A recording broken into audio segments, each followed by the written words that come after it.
Oh. Hello.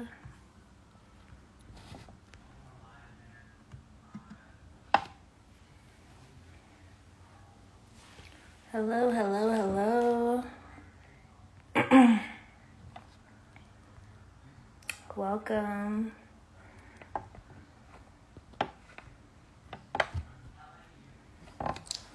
Welcome. Let me go ahead and pin this comment and then we'll get started.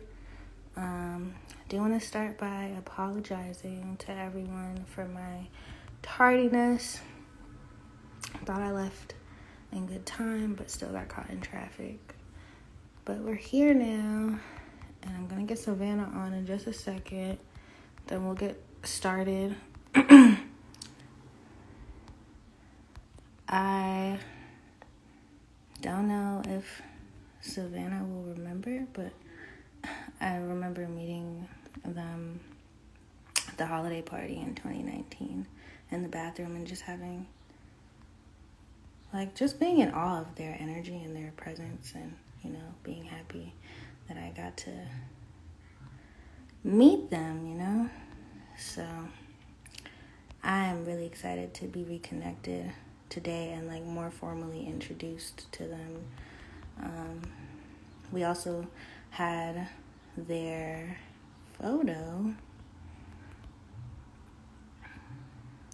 in the See Their exhibition that just closed this past Sunday.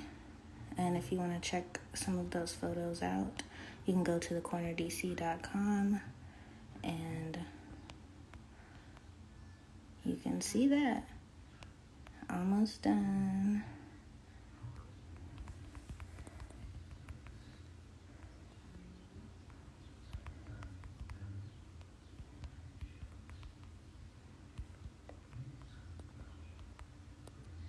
Boom. All right. Let's get here. Because I know that's what y'all came for.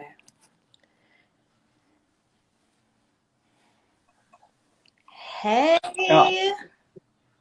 Honey, you called me at the wrong time. I thought I had a minute to get those kissable lips on. Okay. How you doing? Fabulous. I love the eyeshadow. Oh, I thought you. It's called the Whitman-Walker Blue. Okay.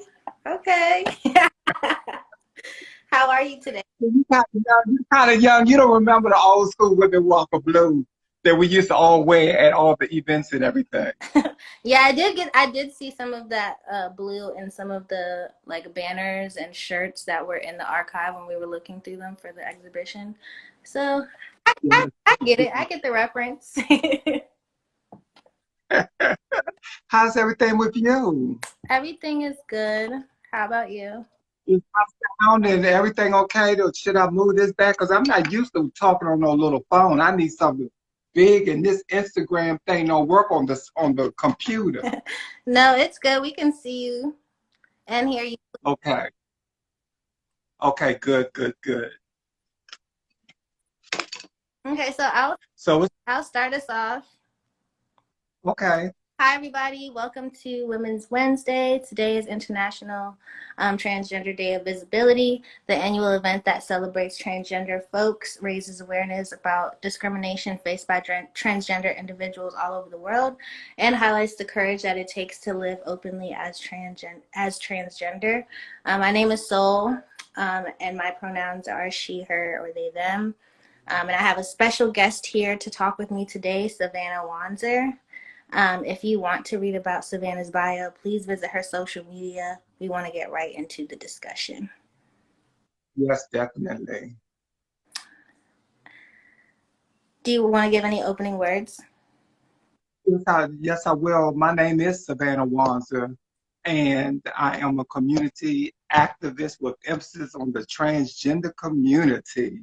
And as Soul said, you can follow me on mayIsTransDC.com.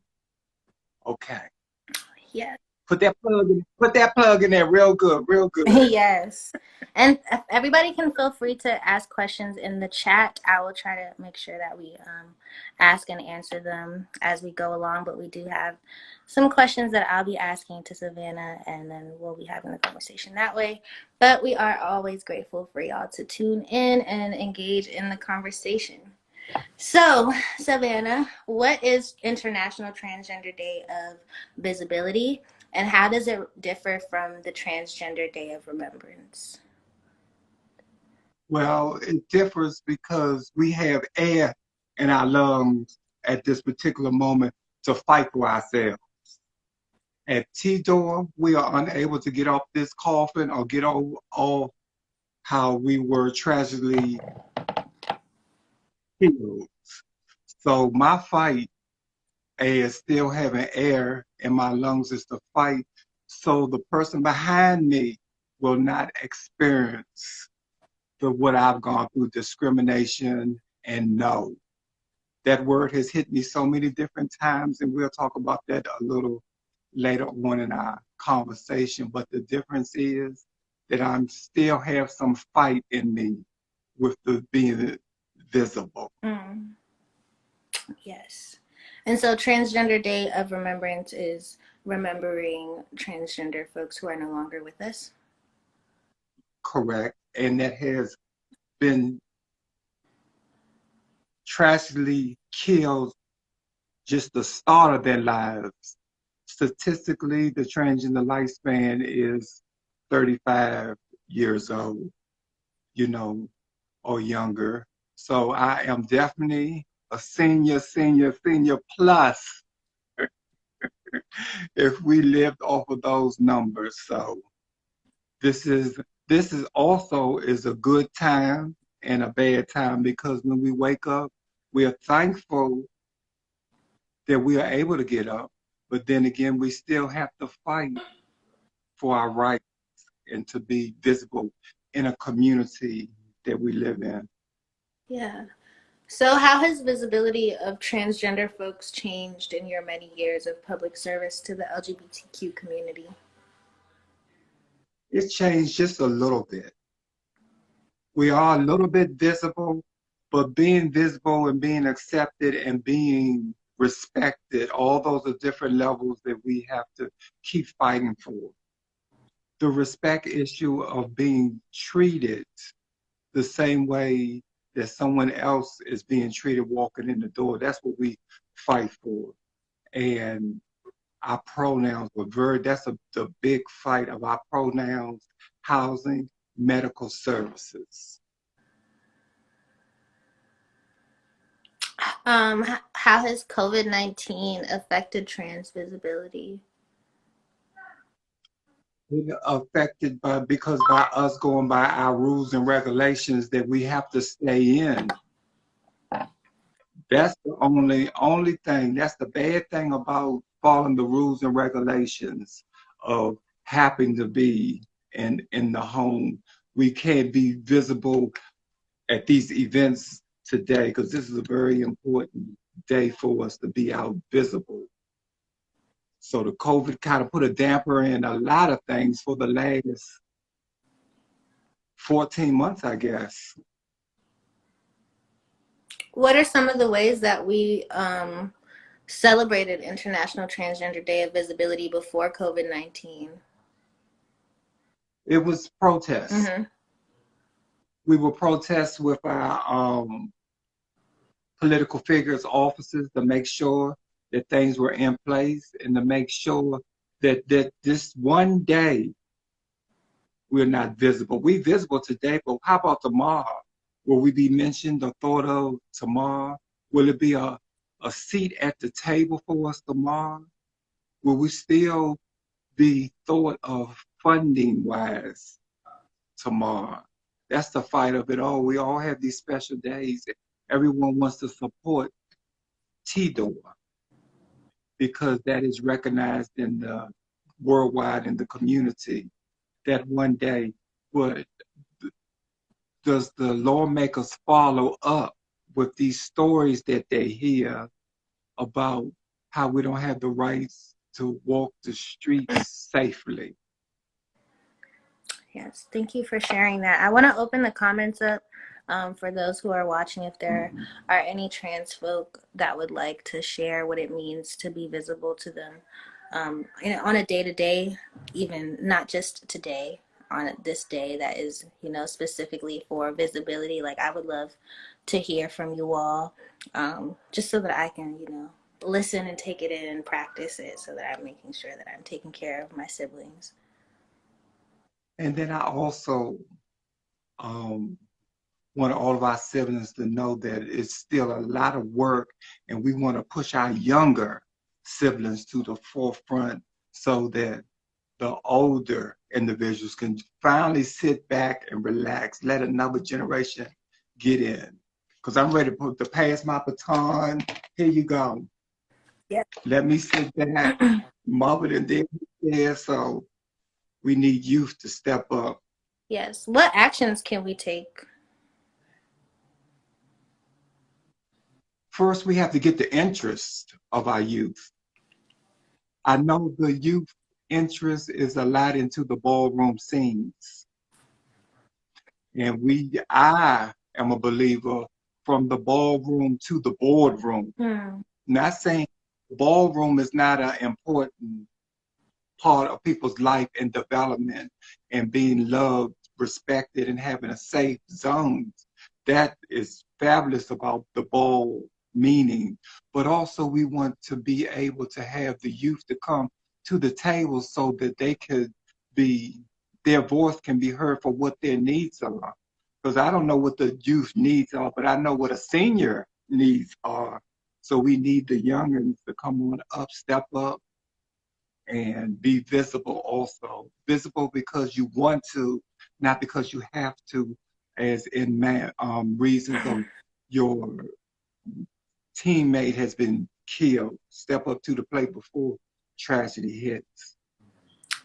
I want to ask you, how can younger people connect to the older generation? Like, especially now during COVID, how can we connect? How can we interact and learn while also trying to keep the CDC guidelines? Well, Zoom is our best friend.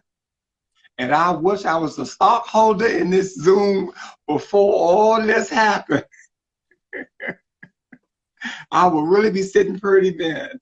But Zoom is a method of us communicating. But then we have to look and see, does everyone have internet accessibility? Do I have to still go buy a Starbucks where they have free Wi-Fi for me to connect with my doctors?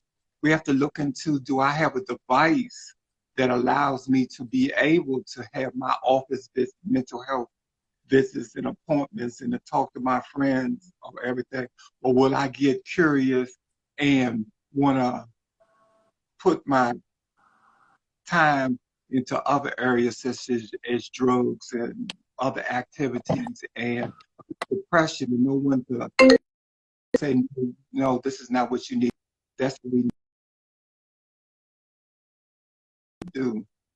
You know, materials at every home. That's what we need. How can how can allies build a relationship with the transgender community and transgender individuals? Can allies do more than just making donations to various organizations? Yes, allies can also walk with us, talk with us, and don't be afraid of us. Do not just give and don't hear our stories because you're giving and don't know the true meaning why you're actually giving. You might be giving because your girlfriend said, "Oh, give some money in this area," or your husband say, "Let's donate here." But you will see that if you listen to our stories, you'll see that it's really a greater need of just having a sandwich. We want to be able to prepare ourselves to have a full meal.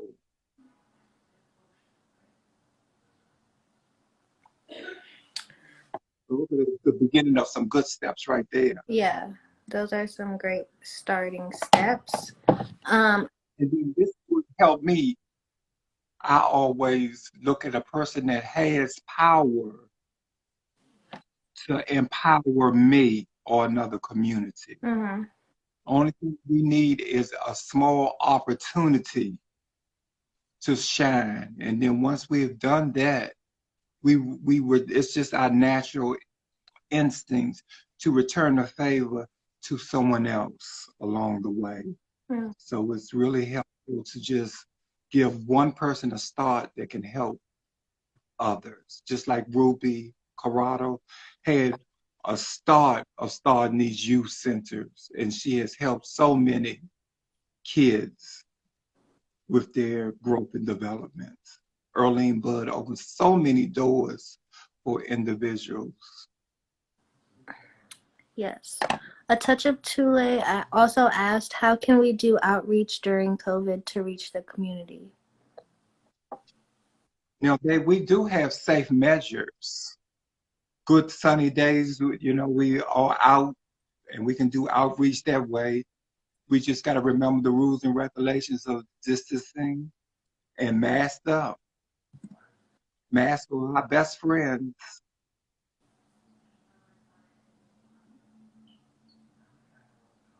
You said, oh, what were you saying about your best friend?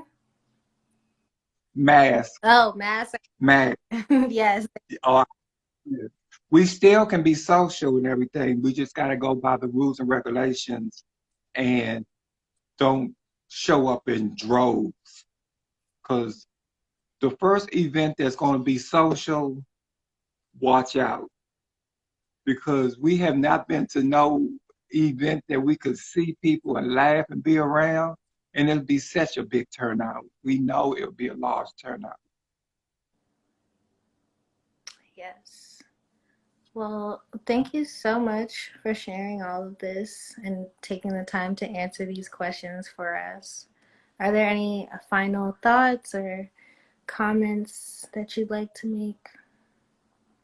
Yes, I would just like to make a comment of I'm thankful that in my travels that I've had people to believe in the vision of SaVanna One. So I'm thankful for sponsors and I'm thankful for a medical center that I can go to that affirms me, that doesn't look down on me, and that has had excellent training to help people just be a part of society proudly. And everyone knows Whitman-Walker is my lifesaver. And I always stand behind someone that demonstrates love. So, the lining of my coffin will be that Whitman-Walker blue. So, hey. Well, thank you for taking time and thanks for this Wednesday segment. And God bless you. Happy Easter. Yes, happy Easter. Thank you so much, SaVanna. I don't know if you caught the first part of I did. I remember our bathroom chat. I remember there at the birthday, at the Christmas celebration at that by the Easter market. yeah, yeah. Yeah, yes, I Always remember. have such great energy, and I'm glad that we were able to share space in this way, even though we're virtual. And I was also, It made you remember me. See, yeah, of course. And we also had your photo up in the exhibition, so it was nice to see. I love that photo. That photo changed my life. Yeah, I loved it. And I followed that photographer. And then when I found out he was going to photograph me, I was just so excited because his work was everything. And you looked beautiful. He caught Oh, well, you. thank you. I know. And a gentleman, Randy, had teased me, and I was up at the camera, and I was just like, and but he said, SaVanna, show them that you still got it. And baby, Turned. that's all I needed. What? All right then. Well, when everything get better, I promise we're gonna sit down and have some coffee, or we're gonna do something and continue our chat. Yes, of course. Thank you. All right. Bye. Take care. Bye. Bye bye. We're gonna do Zoom next time because this right here. We're gonna let me see. I don't even know how to turn off. I get it go off automatically. I think there should be an X on the top right of your Oh yeah, I see it. I see it. And 7 people. Bye, 7 people. screen. Bye. Bye bye. I do want to remind you all that Whitman-Walker is open for free HIV/STI testing by appointment at our Liz location in Northwest DC and our Max Robinson Center in Southeast DC. To make an appointment, you can call 202-797-4439. And remember that socially distancing is a way to reduce the amount of COVID-19 community transmission. It deliberately increases the physical space between people to avoid spreading the illness, especially around the holidays and as it gets warmer.